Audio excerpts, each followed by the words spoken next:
What's up guys, it's Pliskin here, and I got a couple videos in the works, but I got a comment on my last video asking me to do a top 10 list in terms of my favorite guns in Metal Gear Solid as a franchise. And that honestly sounded kinda fun, and now that I know someone gives two shits about my opinions, nothing holding me back from making it. So with that being said, welcome, my name is Pliskin, and this is Top 10 Metal Gear Weapons. Now, I want to make a note that I'm not going to be basing this on what I think is the coolest, what looks the best, what I have the best memories with, or necessarily what is the strongest or the most broken. I'm making this list based off of what guns I feel are balanced best within their respective sandboxes. So for example, in Metal Gear Solid 4, even though I think the M14 is the best weapon in the game, it's not going to show up on this list because I think it's balanced poorly in the way that it's implemented in comparison to the rest of its sandbox. So with that being said, let's get right on into it. So coming up in at number 10, I figure let's start with something controversial, something that might seem like I'm contradicting a lot of videos that I've made in the past. At the number 10 spot, we have the M4 from Metal Gear Solid 4. Now, a lot of you might be thinking, Pliskin, what the hell are you talking about? You made an entire video talking about how Metal Gear Solid 4 is just a mess in terms of balancing and how the M4 tries to be something but it doesn't jive with everything else that's going on there, and let me explain. I like the M4 in Metal Gear Solid 4. I like the concept of having one gun play so many of these different roles. My issue with Metal Gear Solid 4 is that then it also includes other guns that do the same thing, but doesn't really give you much incentive to use them. So the M4 is on this list simply because of its potential and what Metal Gear Solid 4 could have been. One gun for stealth, ranged combat, close range combat since you can put a shotgun on there, for boss fights since you can put a grenade launcher on there. Just the idea that you have this one gun that you take with you across all of these battlefields. Like, imagine how cool Metal Gear Solid 4 would have been. Instead of just inflating its sandbox, it included more custom upgrades for the M4. Maybe something along the lines of Warzone, where you could change the barrel length, maybe even switch out the calibers, turn it into a Honey Badger, turn it into an SR-25, make it your personal weapon that you feel you need to get through this entire game. So because of its potential, I'm putting the M4 on this list, even if it is right at the bottom. For the number 9 spot, we're going to be talking about snipers. Now, which sniper in the Metal Gear series would be the best? Now, when I think about this, I think about function, right? In the first and second Metal Gear, the sniper is gimmicky. It's either used for a boss fight or a specific sniper section. There's nothing wrong with that, and the PSG-1, the way it's implemented with its strengths and limitations, is really cool.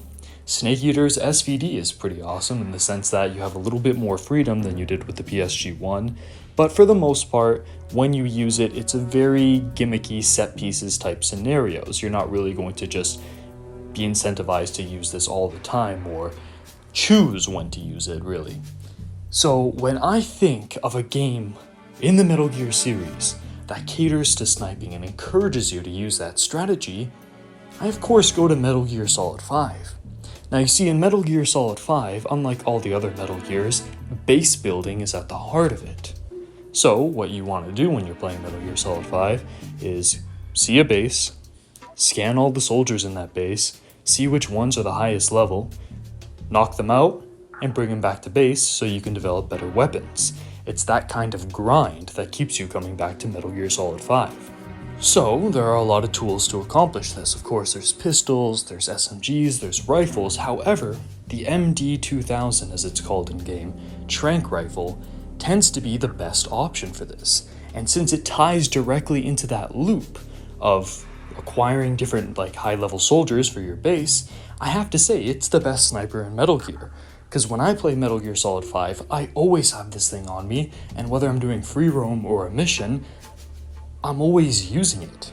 Because I can choose, okay, it's decent enough at mid-ranges if I use it in third person.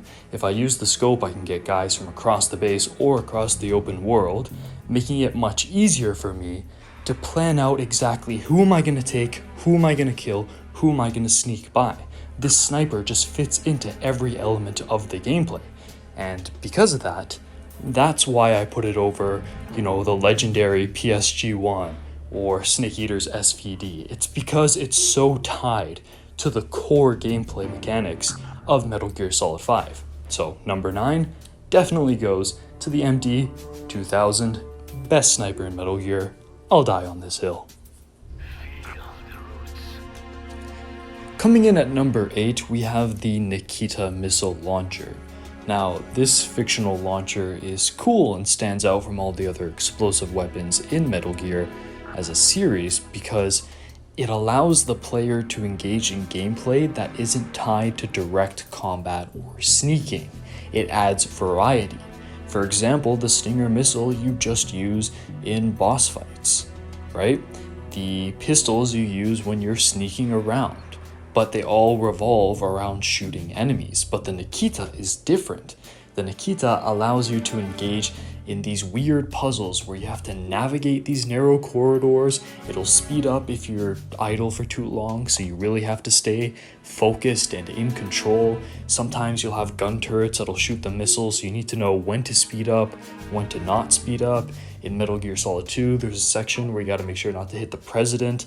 That's really cool because that adds another element where you need to almost either find another distraction or shoot the missile in a way that scares him and sends him to a different part of the room.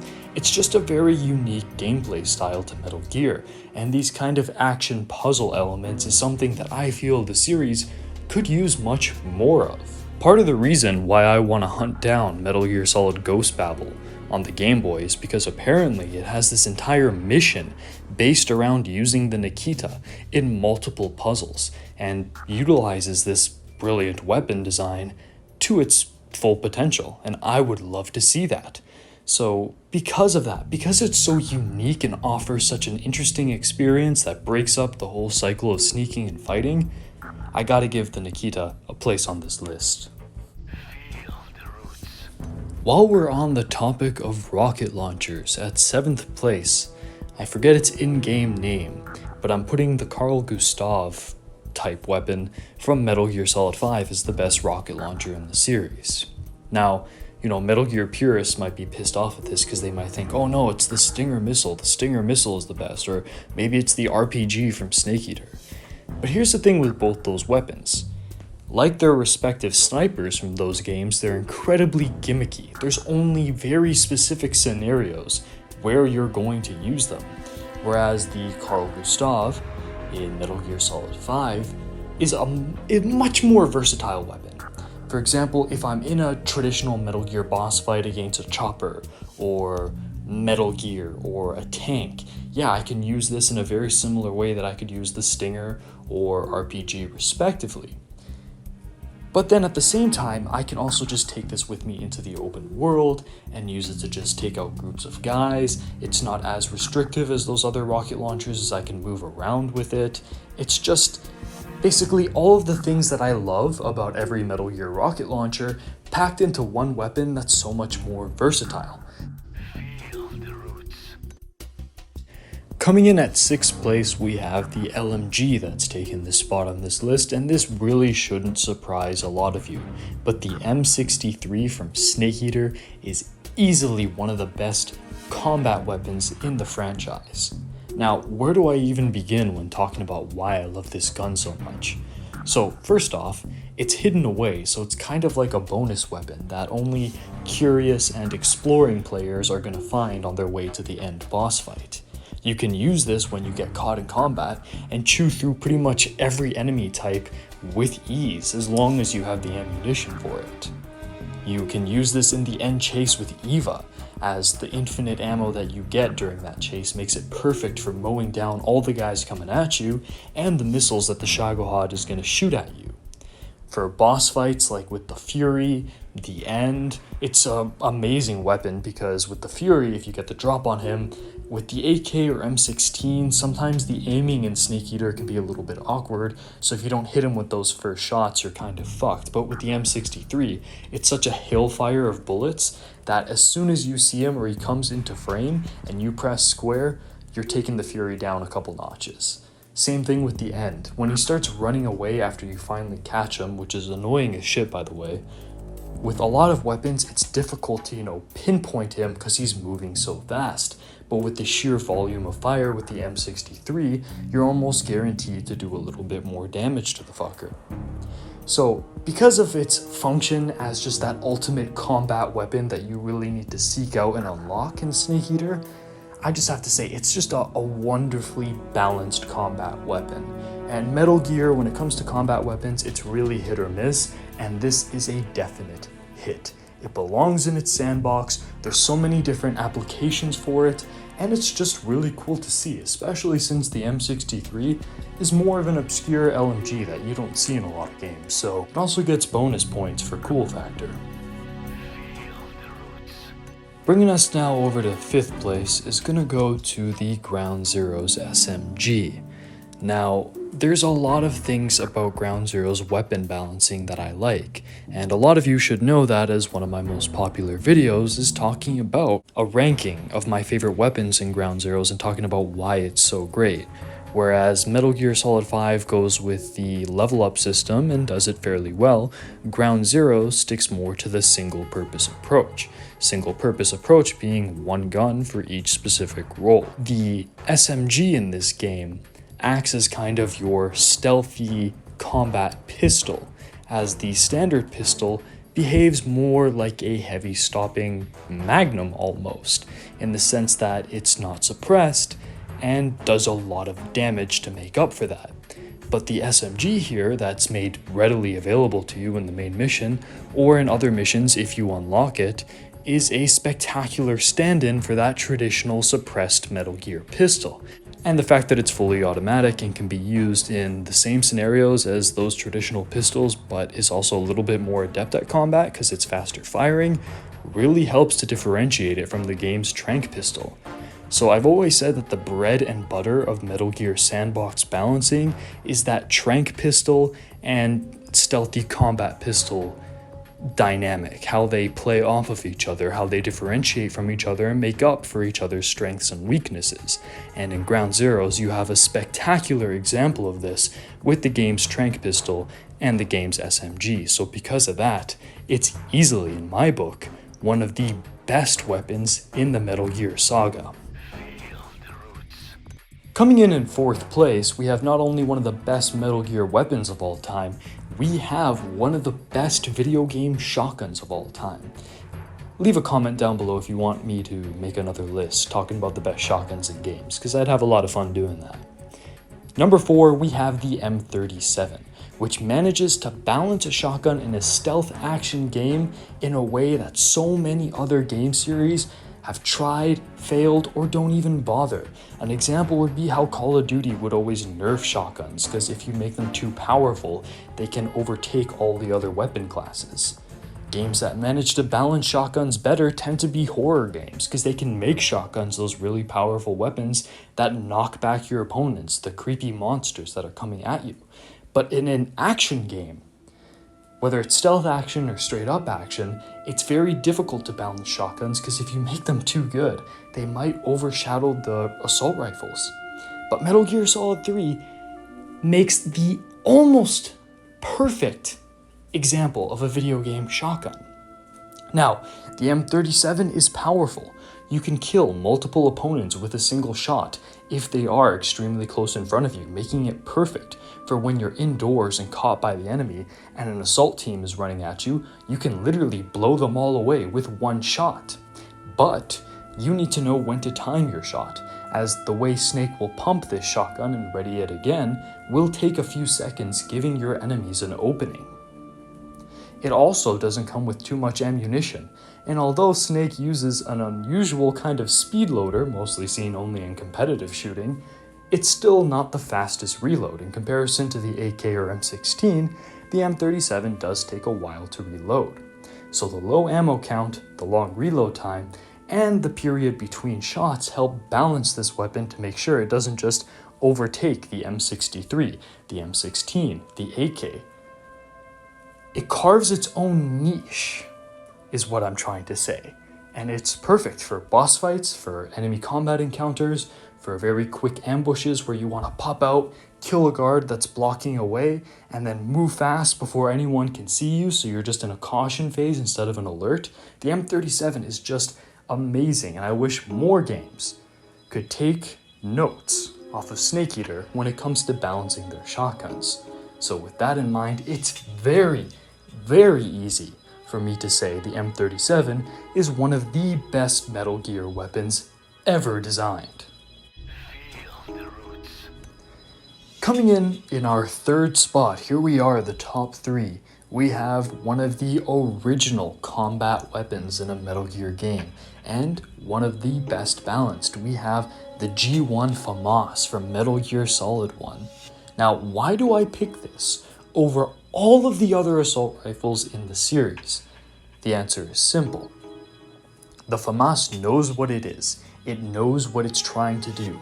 It knows that you're going to take it out as soon as you see the alert status. It knows you're going to take it out when you're fighting Psycho Mantis. It knows that when shit hits the fan and something needs to follow up a stun grenade on those stairway, you're going to take out the Famas.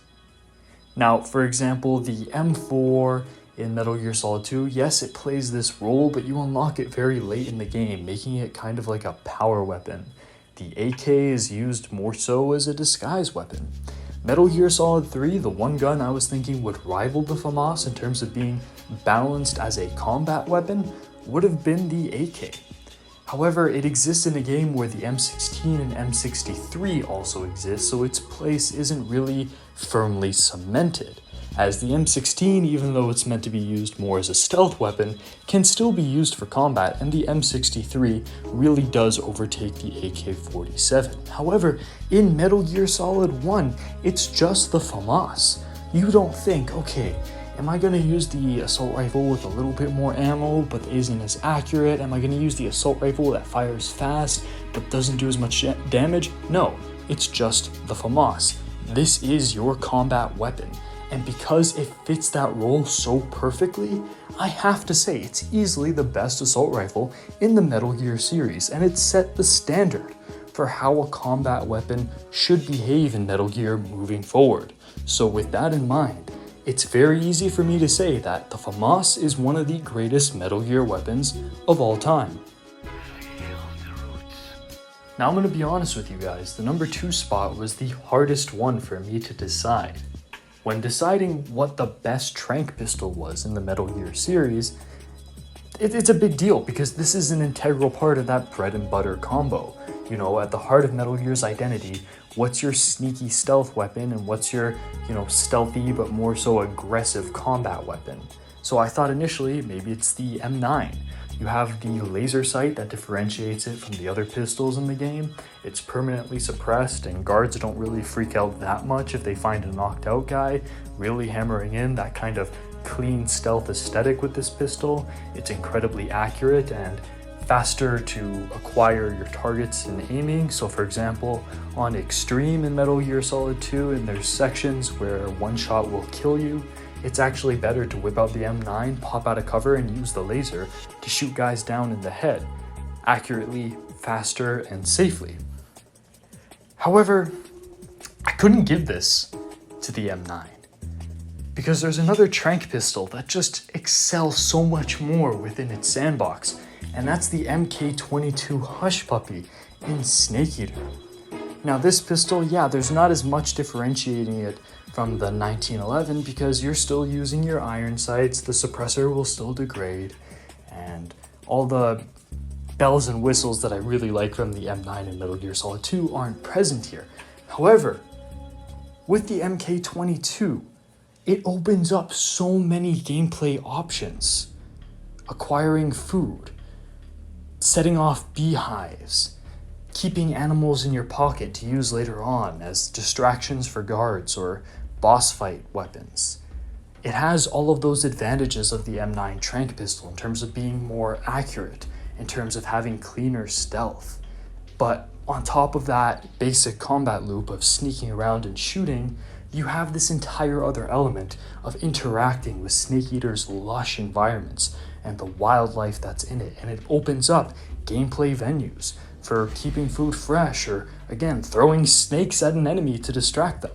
And because of that, because of how it fits in not just with its gun sandbox, but also its world sandbox of animals and enemies, I have to say the MK22 Hush Puppy is the best trank pistol in Metal Gear history. Now here we are at the number 1 place. What is the best Metal Gear Solid weapon ever conceived? For me, that's very easy. Now throughout this video and throughout many videos, I've been bringing up the idea of the bread and butter combo, your sneaky trank pistol and your more so aggressive suppressed pistol. And that aggressive suppressed pistol has been at the heart of Metal Gear since its days on the MSX. And the best version of that is easily, without a doubt, the USP-9 in the tanker mission of Metal Gear Solid 2. Now let's talk about why. It differentiates itself from the M9 trank pistol in the sense that it can be used for combat.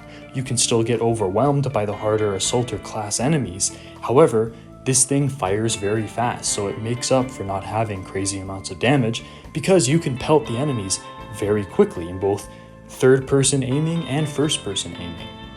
You can suppress it, making it adept for situations where you're about to get caught, but then you can whip this thing out, shoot the enemy that's right in front of you, and sprint out of the room before you're caught.